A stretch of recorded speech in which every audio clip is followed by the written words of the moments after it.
Well, you may have heard that Craig Miner opposed the recent Eversource bill. And here's an example of that claim being made. So excuse me here again while I get onto Dave Gornback's page.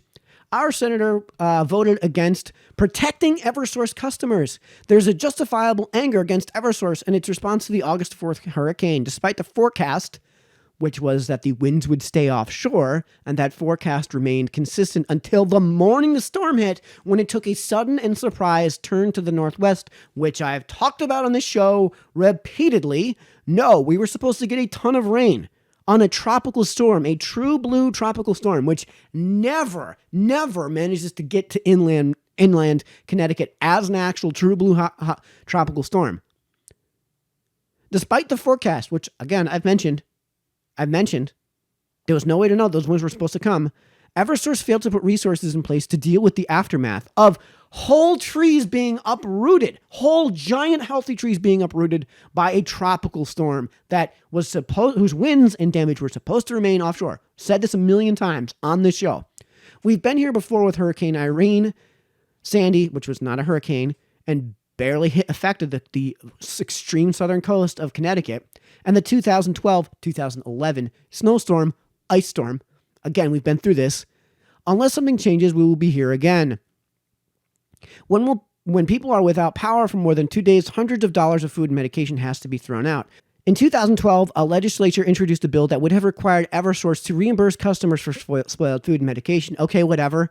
It also would have capped Eversource executive salary at $350,000 a year. Are you insane? Are you insane?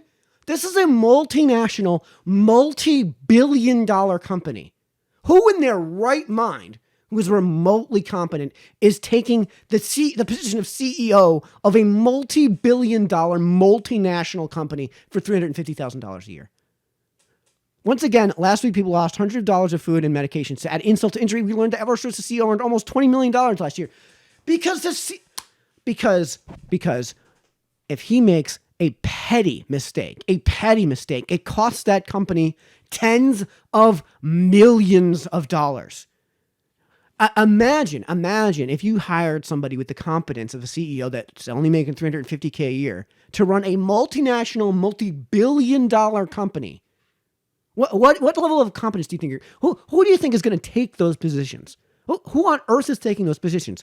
There is a reason the CEO of Walmart makes $27 million. And by the way, that guy came from abject poverty to get to that point. He worked his way through the ranks to get to the top of Walmart.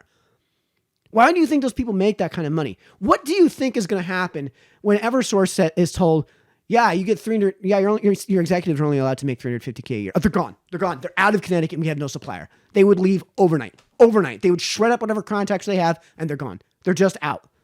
Because who the hell is taking that position? You are delusional if you think that there is somebody of great competence who's making $350K a year. $350K a year is what the owner of a medium-sized landscaping company makes. I would go so far as to bet that the guys that own Yard Apes make about $350K a year. I would go so far as to bet that Scott over at Scott's Landscaping probably makes around $350K a year. No offense to those guys, because I'm sure that they're good at their jobs, but they're not running a multi-billion-dollar multinational electrical delivery company. This is not something that is simple. This is something that is extremely complicated. This isn't cut grass, make grass grow, which I realize when you're running a business in the scale of what Yard Apes does, there's a lot of people that they oversee. There's a lot of things that they oversee. There's more that they do than just make grass green, right? And cut and make grass short. But you're completely delusional if you think that anyone of any competence is taking that position at $350K a year. And I mean, this is a reflection of the law of demand. This is like middle school level economics. Level economics. And this is what's coming from, Craig, this is what's coming from your opposition. You have to address this. Otherwise, this is what we're going to get.